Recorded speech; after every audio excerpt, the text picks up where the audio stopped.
Hello बच्चों, आइए इस प्रश्न को पढ़ते हैं। बोला रहा है, मान लीजिए कि धरती जो है सूर्य के चारों ओर वृत्ताकार पथ पर 30 किलोमीटर प्रति घंटा की चाल से चल रही है। पहला ऑप्शन है 1 जनवरी 2016 से 30 जून 2016 तक के अंतराल में धरती का औसत वेग शून्य है। दूसरा ऑप्शन है ऊपर बताई गई अवधि में धरती का औसत त्वरण 60 किलोमीटर प्रति सेकंड का वर्ग है। तीसरा ऑप्शन है 1 जनवरी 2016 से 31 दिसंबर 2016 तक के अंतराल में धरती की औसत चाल शून्य है। चौथा ऑप्शन है किसी क्षण धरती का त्वरण सूर्य की ओर है। आइए इस प्रश्न की मुख्य अवधारणा की चर्चा करें। मुख्य अवधारणा अवधारणा मान लीजिए एक वस्तु है जो कि एक वृत्तीय गति कर रहा है। यहाँ पे बनाते हैं, ये है वृत्त जिसमें वस्तु जो है गति कर रहा है। केंद्र मान लीजिए ये है। किसी छड़ पर मान लीजिए वस्तु यहाँ पे है। वृत्त की त्रिज्या जो है वो मान लीजिए आर है।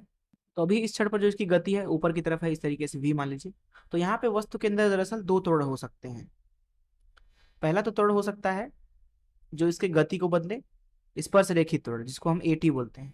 दूसरा त्वरण होता है सदैव केंद्र की तरफ यहाँ पे, जिसको हम ए आर बोलते हैं, जो कि इसके वेग को परिवर्तित करता है अथवा इसकी गति की दिशा बदलता है।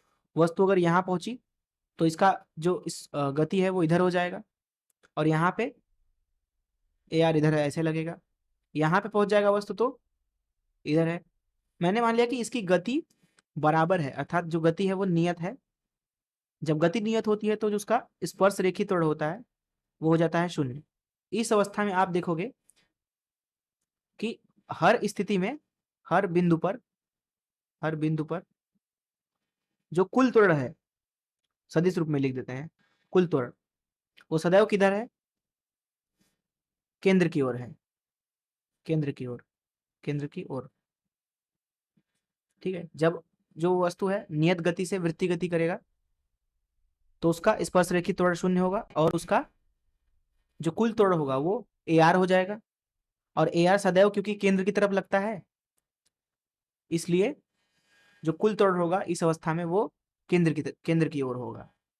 और कुल त्वरण का जो परिमाण होगा, कुल त्वरण का परिमाण वो क्या होगा? ए आर के ही बराबर। तो ये हो गया एक समान गति से जब एक वृत्तीय गति होता है उसके लिए त्वरण। अब यहाँ पे मैं आपको सूत्र बताना चाहता हूँ, औसत वेग के बारे में बात करते हैं।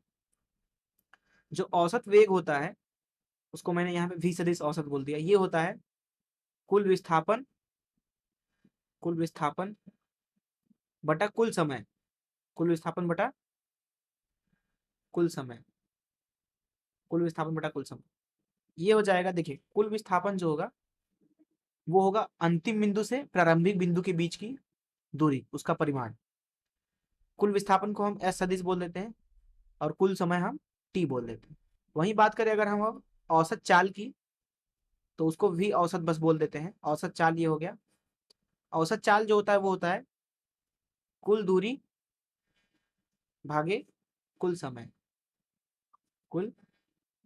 और बात करते हैं औसत त्वरण के बारे में बात करते हैं। औसत त्वरण को अगर हम ए सदिश औसत बोले तो औसत त्वरण होता है प्रारंभिक अवस्था से लेकर के अंतिम अवस्था तक जो वेग है वो कितना परिवर्तित हुआ भागे कुल समय। तो अंतिम वेग मान लीजिए वी एफ है सदिश, फिर प्रारंभिक वेग जो था वो मान लीजिए वी आई था। तो इसमें अगर कुल समय का हम भाग लगा दें, टी बोल देते हैं कुल समय को, तो ये हो गया औसत त्वरण। तो इन मुख्य धारणा से लिए प्रश्न को अब हल करते हैं। प्रश्न बोला रहा है कि जो पृथ्वी है वो सूर्य की चारों तरफ मान लीजिए लगभग लगभग वृत्तीय कक्ष में चक्कर लगा रहा है। तो ये मान लेते हैं कि पृथ्वी का कक्ष है सूर्य के चारों तरफ, सूर्य केंद्र में है एस, और पृथ्वी जो है इसके चारों तरफ घूम रहा है। पृथ्वी को ई बोल देते हैं। तो पृथ्वी क्या कर रहा है? यहाँ पे वृत्तीय गति कर रहा है। प्रश्न में बोला गया है कि समान गति से गति कर रहा है, मतलब उसका जो v है उसकी गति वो क्या है? वो नियत है, वो नियत गति से चल रहा है। इसका मतलब यहाँ पे स्पर्श रेखी त्वरण क्या है? शून्य है। और जो कुल त्वरण है उसका कुल वो किसके बराबर है? ए आर के। और इसकी जो दिशा होगी वो क्या होगी? ए आर की जिधर दिशा होगी, ए आर की दिशा सदैव केंद्र की तरफ होती है, तो कुल त्वरण की दिशा जो होगी वो किधर हो जाएगा? केंद्र की ओर, केंद्र की ओर। ऐसा इसलिए है क्योंकि जो एटी है अर्थात स्पर्श रेखी त्वरण वो शून्य है। ए पढ़ते हैं। ए में बोला रहा है 1 जनवरी 2016 से 30 जून 2016 तक के अंतराल में धरती का औसत वेग बताना है। देखिए 1 जनवरी से 30 जून का मतलब क्या है, 6 महीना बीतेगा। अब देखिए क्योंकि धरती जो है वो अपना एक चक्कर लगाता है 1 साल में, तो 6 महीना में धरती अगर यहाँ पे था तो यहाँ पे आ जाएगा। तो अभी यहाँ पे इसकी गति ऊपर की तरफ है और यहाँ पे आएंगे तो नीचे की तरफ हो जाएगा इस तरीके से। यहाँ पे हमें प्रश्न में v का मान दिया गया है, पृथ्वी के गति का मान दिया गया है 30 किलोमीटर प्रति सेकेंड, 30 किलोमीटर प्रति सेकेंड। हम क्या करते हैं कि ऊपर की दिशा को ऋणात्मक बोल देते हैं, नीचे की दिशा को धनात्मक बोल देते हैं। तो इस 6 महीने के दौरान अर्थात 1 जनवरी 2016 से 30 जून 2016 तक के अंतराल में धरती का पहले लिखेंगे औसत वेग। देखिए यहाँ पे औसत वेग लिखेंगे, मान लीजिए जो त्रिज्या है वो आर है, औसत वेग, औसत वेग। हम क्या करते हैं, औसत वेग का परिमाण लिखते हैं, ये हो जाएगा विस्थापन का परिमाण भागे जितना समय लगेगा। अब देखिए 365 दिन जो है वो 1 साल है, 1 वर्ष, इसको हम टी बोल देते हैं। तो आप ये बताइए 1 जनवरी से लेकर के 30 जून तक 6 महीना बीत जाएगा। 6 महीना बीतने का मतलब है कि टी भागे 2 समय बीत जाएगा, तो यहाँ टी भागे 2। हम निकाल रहे हैं औसत वेग का परिमाण 6 महीने के लिए। तो देखिए 6 महीने में क्या होगा कि वस्तु जो है यहाँ से यहाँ आ गया, तो विस्थापन कितना हुआ, 2r। विस्थापन मतलब अंतिम बिंदु से प्रारंभिक बिंदु के बीच की दूरी। तो यहाँ पे ये वाली जो दूरी है वो क्या है, विस्थापन है। कितना है वो, 2r है, भागे टी भागे 2, जो कि दरअसल शून्य नहीं है। लेकिन प्रथम भाग में प्रश्न के बोला जा रहा है औसत वेग शून्य है, ये तो गलत हो गया। बी पे चलते हैं। बोला रहा है कि ऊपर बताई गई अवधि में औसत त्वरण क्या है, 60 किलोमीटर प्रति सेकंड का वर्ग। देखते हैं, औसत त्वरण का मान लिखेंगे यहाँ पे, फिर से परिमाण के बारे में बात करेंगे। औसत परिमाण त्वरण का, तो ये हो जाएगा अंतिम वेग। देखिए नीचे की दिशा को धनात्मक मान लिया तो अंतिम वेग v है ऋण, प्रारंभिक वेग ऊपर की दिशा में है तो ऋण बोल दिया, क्योंकि चिन्ह के साथ रखना होता है यहाँ पे, अंतिम वेग ऋण प्रारंभिक वेग, भागे टी भागे 2 पुनः। ये क्या हो गया, 2v मतलब 60 भागे टी भागे 2, जो कि दरअसल 60 किलोमीटर प्रति सेकंड के वर्ग के बराबर नहीं है, किलोमीटर प्रति सेकंड का, क्योंकि टी जो है वो 365 दिन है। सेकंड में अगर आप इसको बदलोगे तो टी का मान लिख सकते हो 365 गुणे 24 घंटे गुणे 60 मिनट गुणे 60 सेकेंड। तो निश्चित रूप से औसत त्वरण जो है वो 6 महीने के लिए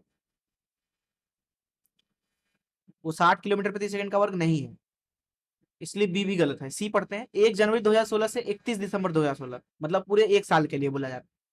धरती की औसत चाल बोला जा रहा है शून्य है। देखिए अगर आप पूरे 1 साल के लिए बात करेंगे, यहाँ पे लिख देता हूँ 1 साल हेतु, 1 वर्ष हेतु, 1 वर्ष हेतु, उसके लिए अगर हम औसत चाल निकालेंगे, औसत चाल को v औसत बोल देता हूँ, तो ये है कुल दूरी।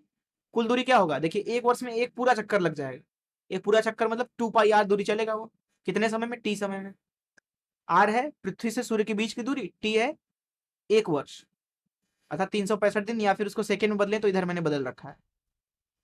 तो निश्चित रूप से ये जो है शून्य नहीं है, इसलिए प्रश्न में जो दिया गया है सी ऑप्शन वो भी गलत है। डी पढ़ते हैं, किसी क्षण धरती का त्वरण सूर्य की ओर है, तो यहाँ पे मैंने आपको दिखाया कि उसका v जो है नियत है अर्थात स्पर्श रेखी त्वरण शून्य है, इसलिए उसका कुल त्वरण जो है वो है ar अर्थात केंद्र की तरफ त्वरण, इसलिए कुल त्वरण जो होगा उसका, उसकी दिशा भी केंद्र की ओर होगी। किसी भी समय पे आप देखोगे पृथ्वी जब यहाँ पे होगा तब भी कुल त्वरण केंद्र की तरफ होगा, पृथ्वी यहाँ है तब भी केंद्र की तरफ, पृथ्वी यहाँ है तब भी कुल त्वरण केंद्र की तरफ, इसलिए डी ऑप्शन यहाँ पे सही हो जाएगा। मैं आशा करता हूँ कि आपको इस प्रश्न का हल जरूर समझ में आया होगा। धन्यवाद।